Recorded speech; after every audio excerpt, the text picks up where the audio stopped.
Well, it's been a while since I posted anything, so I figured I'd give an update on it. I decided to make some door panels.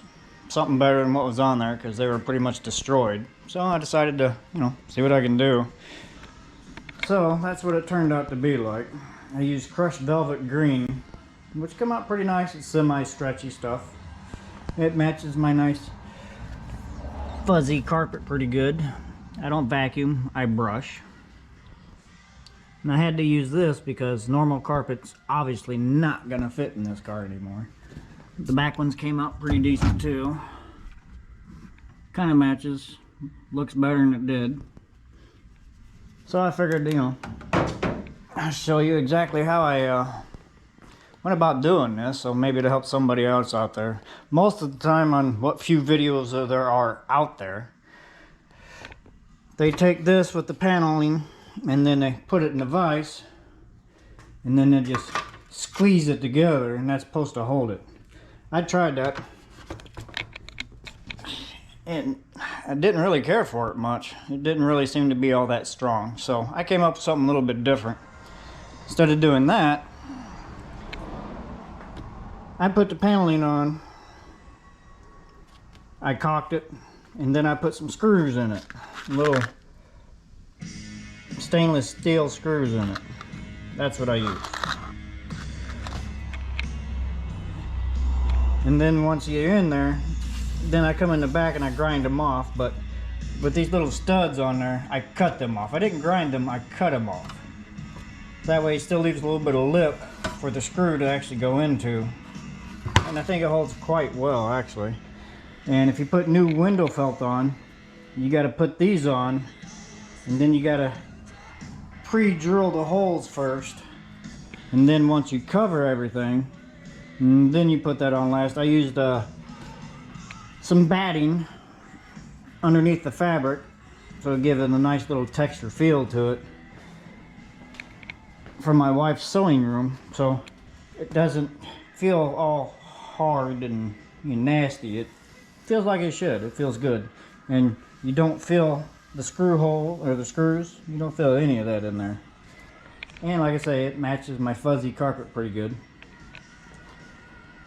Not too hard of a deal. I used tempered hardboard, which is made from they use it for cabinets, cabinet making. Usually the back of the cabinets, tempered hardboard. It's supposed to be semi-waterproof, so it doesn't deteriorate, and it's the same thickness as everything combined on the original door panels, so it works out pretty good. And I'd also today like to go over with you the electrical system I did on this thing, which is a little bit different. As you can see, the battery's in the trunk, and then it's on a 250 amp disconnect, which is here.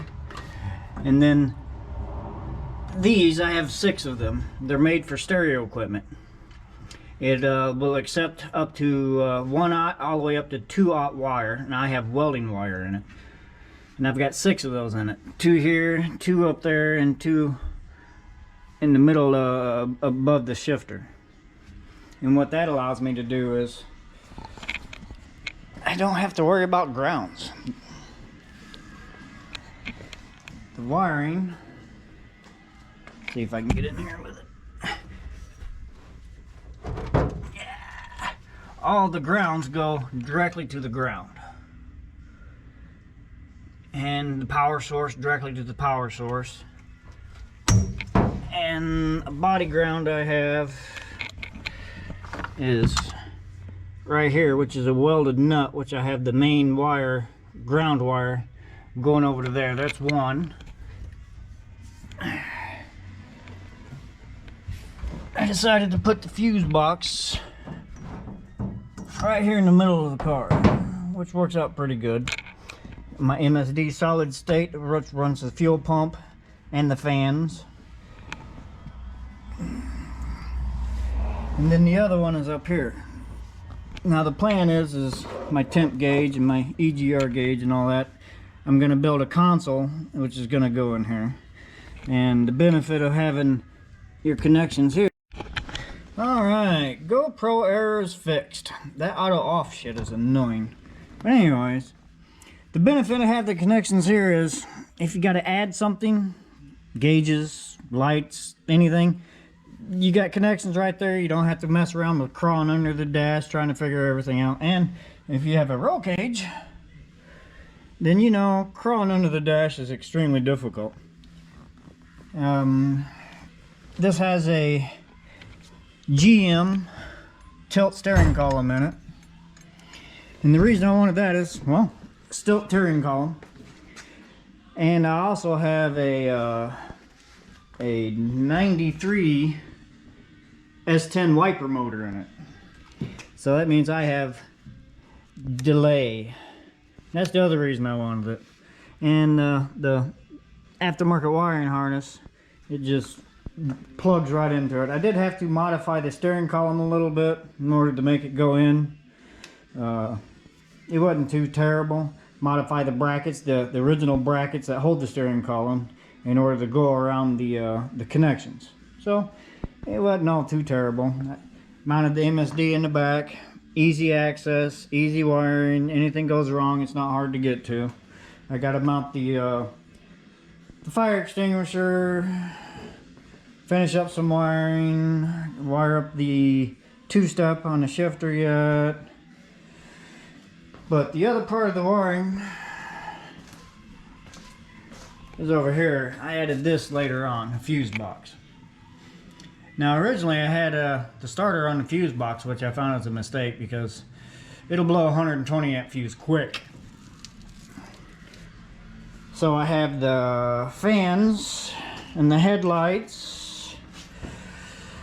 They all run directly over to the box, the ground and the power.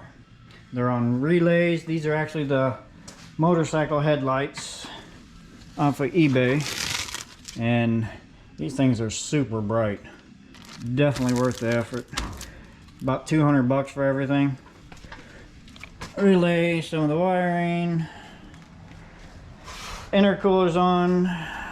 It's a 4-inch tube, which should have been 3.5. But, you know, I made it work. They sent the wrong stuff. No, I didn't weld that. No, I really don't care. It works. But as far as the electrical goes, the electrical is flawless. I got a ground that comes to the back of the block. It comes from here, and then it goes directly to the Phytech unit, so I don't have any problem whatsoever with the Phytech. I still have a few things I need to finish up. I need to finish up the wastegates, wire it to the MAC valve. I got to wire the MAC valve to the Daytona sensors, boost controller, various little things like that. I just looking for motivation to get off my butt to finish everything. The fuel system is all 8 AN from the tank all the way up. The fuel tank is out of a 69 Cyclone, which means I don't have to bend over to put fuel in my car. I redid everything back here, all the metal. Oops, I guess I need to put a bolt in that. I couldn't find a better place to put the transmission cooler, so I put it back here for now. There's not a whole lot of room underneath. The washer bottle is in the back as well. I gotta finish all of that. I gotta actually wire up the switch for the transmission cooler. And then I'll get into the brake system some other time. But yeah, that works really, really good. Unfortunately, our tanks aren't deep enough to put a fuel pump in there.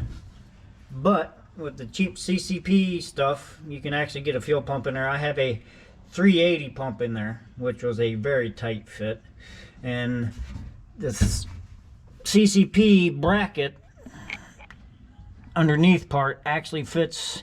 That is a diesel exhaust adapter. I believe it's 4 to 4.5 or 3.5 to 4. I think it's 4 inches actually, and that slides directly on it. So I welded that on there, slid that in, welded it to the tank, sealed it. It gives plenty of room for it. Fuel system runs on there. So, and it works out nice. The only bad thing is they only got a 6A in return going into the tank.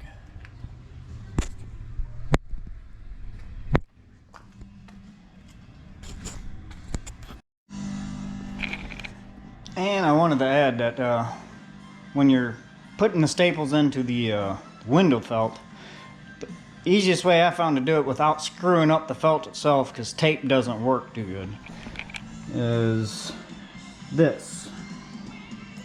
It's just a little piece of leftover from, I think window felt or one of them. It might have been from the door. But I take that, slide that over, and with that being there, when you go to put the staples down, then you squish that and you don't mess up your felt at all. If you put tape on it, depending on the tape you use, there's a good chance the tape can rip some of the felt off, because it actually did it on one of these back ones somewhere. I'm not sure which one it was. I think it was this side here somewhere. Yeah, it's in right here. It actually ripped the felt off of it when I tried to use tape on it. So, learn from my mistakes. And as far as the staples goes, after you get the staples in, take a Sharpie and make them black.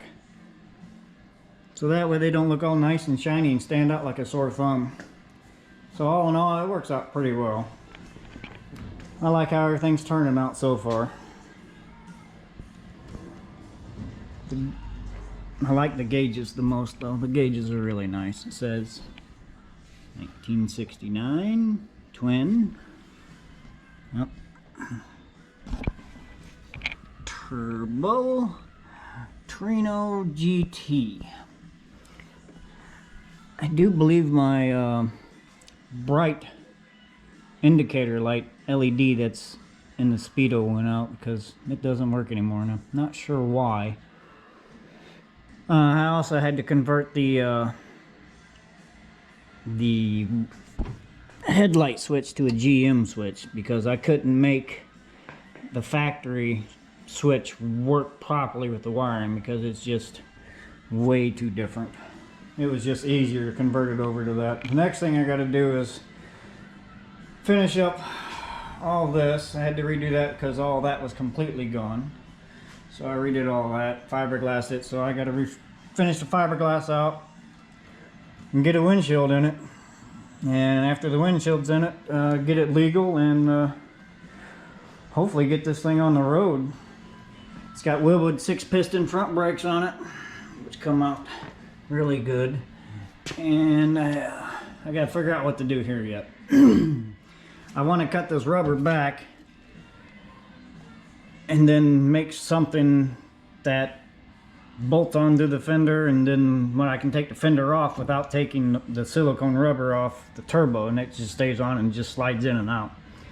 So eventually I'll get there, but so far so good. Expensive endeavor, but it's working out pretty good. I like it. I have no idea if it's a street car, drag car. For now it's just a me car. I'll figure out the purpose later. Alright, y'all. I'll do an update on the braking system a little bit later. Man, any other details that anybody wants.